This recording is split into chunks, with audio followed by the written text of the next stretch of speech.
ஷாலும் கர்த்தருடைய நாமம் மகிமைப்படுவதாக. கர்த்தருக்குள் பிரியமானவர்களே, வேத வசனம் இப்படியாக சொல்லுகிறது.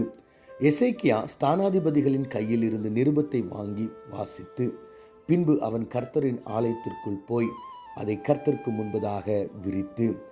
2 ராஜாக்கள் 19:14. கர்த்தருக்குள் பிரியமானவர்களே, நேற்றைய தினத்தில் எசேக்கியா ராஜானுடைய வாழ்க்கையில் அவர் கடந்து போன காரியங்களை குறித்து, அவர் செய்த ஒரு உன்னதமான ஒரு அழகான ஒரு ஜபத்தை குறித்து நாம் தியானித்தோம்.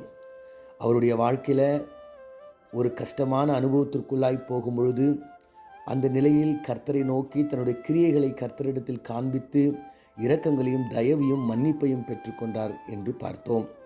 இன்று நாம் அவருடைய வாழ்க்கையில் ஏற்பட்ட ஒரு கஷ்டமான ஒரு நிலையில், ஒரு சங்கடமான நிலையில் அவர் ஜெபிக்கின்ற ஒரு ஜபத்தை நாம் மீண்டும் தியானிப்போம். எசேக்கியா ராஜா தன் வஸ்திரங்களை எல்லாம் கிழித்து கொண்டு ரட்டுடுத்தி கொண்டு கர்த்தருடைய ஆலயத்தில் பிரவேசித்து அரண்மனை விசாரிப்புக்காரர்கள் எல்லாரையும் நோக்கி, எதற்கு இப்படிப்பட்ட ஒரு சூழ்நிலை, நம்ம எல்லாரும் தேவனுடைய சமூகத்தில் உட்காரலாம் அப்படின்னு சொல்லிட்டு ஏசியா தீர்க்கதரிசி என்னும் தீர்க்கதரிசின் இடத்திற்கு ரட்டுடுத்தி கொண்டவர்களாய் அவர்களை கொஞ்சம் பேரை அங்கே அனுப்பி, இப்படிப்பட்ட ஒரு பிரச்சனை வந்திருக்கு, நம்ம என்ன பண்ணுறது, யுத்தத்திற்கு நம்மை அழைக்கிறார்கள், யுத்தம் செய்ய அவர்கள் வருகிறார்கள் என்று அந்த யுத்தத்தை எப்படி நாம் மேற்கொள்வது என்று தெரியாமல் அவர் மிகவும் கடினமான ஒரு நிலைக்கு தள்ளப்படுகிறார்.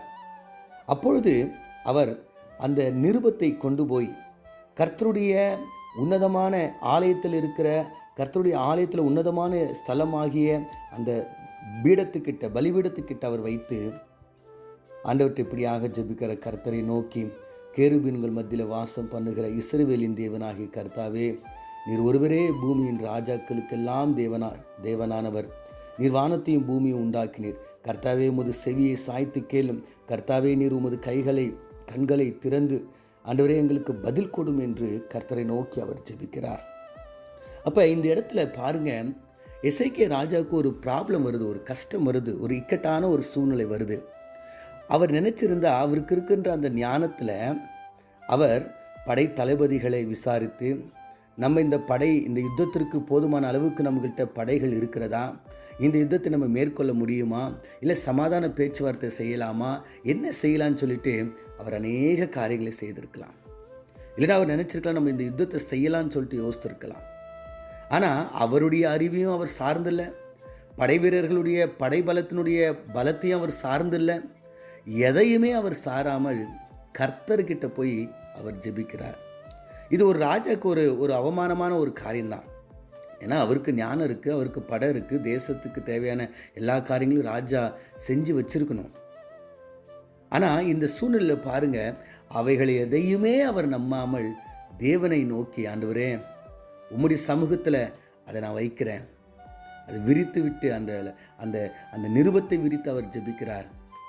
இது எங்களுக்கு வந்த பிரச்சனை இல்லை, இது எசேக்கியா ராஜாவுக்கோ தேசத்து மக்களுக்கு வந்த பிரச்சனை இல்லை, உம்முடைய பிரச்சனை, இது உம்முடைய பிள்ளைகளுக்கு நேர்ந்திருக்கிற பிரச்சனை, உம்முடைய மகனாகிய ராஜாவாகிய நான் இந்த பிரச்சனையை சந்திக்க போகிறதில்ல, நீங்கள் தான் சந்திக்கணும். அப்போ தனக்கு வந்த அந்த பிரச்சனை, தன்னுடைய தேசத்துக்கு வந்த அந்த பிரச்சனை, அந்த இக்கட்டான நிலையை, அந்த கவலையான நிலையை, வேதனையான நிலையை, பயமான நிலையை, கலக்கமான அந்த நிலையை கர்த்தர்கிட்ட அவர் ஒப்பு கொடுக்கிறார். கர்த்தர்கிட்ட கொடுத்த, ஆண்டவரே இது ஏன் பிரச்சனை கிடையாது, நீங்கள் பாருங்கள். கர்த்தருக்குள் பிரியமானவர்கள், அநேக நேரங்களில் தேவ பிள்ளைகளாக இருக்கிற நீங்களும் நானும் நம்முடைய வாழ்க்கையில் ஏதாவது ஒரு பிரச்சனை வரட்டும், அது சரீரத்தில் வரட்டும், வேலை ஸ்தலங்களில், குடும்பங்களில், உறவினர்கள், நண்பர்கள், அவமானங்கள், கஷ்டங்கள், தனிமைகள், கடன் பிரச்சனை, கூட எந்த பிரச்சனை வந்தாலும் அது நம்ம பிரச்சனையை நம்ம பார்க்குறோம். அதனால தான் நம்ம சோர்ந்து போகிறோம், அதனால தான் நம்ம கலங்கி போகிறோம், அதனால தான் நம்ம வேதனைப்படுறோம், அதனால தான் நம்ம அழுந்து கொண்டு இருக்கிறோம். ஆனால் உங்களுடைய பிரச்சனையை அது உங்கள் பிரச்சனையாக பார்க்காம அது கர்த்தர்கிட்ட நீங்கள் ஒப்பு கொடுத்துருங்க. கர்த்தர்கிட்ட உங்கள் பிரச்சனையில் இன்வால்வ் ஆகிறதுக்கு நீங்கள் அவரை கூப்பிடுங்க. ஆண்டவரே நீங்கள் வாங்க, இதை பாருங்கள், இந்த பிரச்சனை உங்கள்தான், மாற்றிக்கிங்க, உங்கள் மகன் நான் கஷ்டப்படுறேன், உங்கள் மகன் நான் வேதனைப்படுறேன், இந்தாங்கன்னு சொல்லிட்டு நீங்கள் கர்த்தர்கிட்ட கொடுக்கும் பொழுது கர்த்தர் நமக்காக யுத்தம் செய்வார். வேதவசனம் சொல்லுகிட்ட, அன்று ராத்திரியிலே கர்த்தருடைய தூதர்கள் புறப்பட்டு போய் அசிரியரின் பாளையத்திலே 1,09,000 பேரை சங்காரித்தார்கள். அதிகாலம் எழுந்து பார்க்கும்போது இதோ அவர்கள் எல்லோரும் செத்த பிணங்களாய் கிடந்தார்கள். இது எசேக்கியா ராஜாவால் முடியாது. ஆனால் இந்த பிரச்சனையை கர்த்தர்கிட்ட கொடுத்ததுனால, கர்த்தர் இதை ஹேண்டில் பண்ணதுனால அன்னைக்கு அவ்வளோ பேர் செத்த பிணங்களாய் மாற்றி போனார்கள். கர்த்தருக்குள் பிரியமானவர்களே, உங்களுடைய சத்துருவை, உங்களுடைய கஷ்டத்தை, உங்களுடைய எல்லா காரியங்களையும் கர்த்தர்கிட்ட கொடுத்துருங்க. அது அவர் ப்ராப்ளமாக அவர் பார்க்குறதுக்கு அவர் கையில் ஒப்பு கொடுத்துருங்க. எல்லாமே செத்த பிணங்களாய் கிடக்கும். நம்ம கண்களை மூடி கர்த்தர்கிட்ட நம்ம ஜெபிக்கலாம். எங்களை அதிகமாய் நேசிக்கிற எங்கள் பரலோக தகப்பனே, எசேக்கியா ராஜனுடைய ஜெபத்தை நாங்கள் தியானித்தோம் ஆண்டவரே.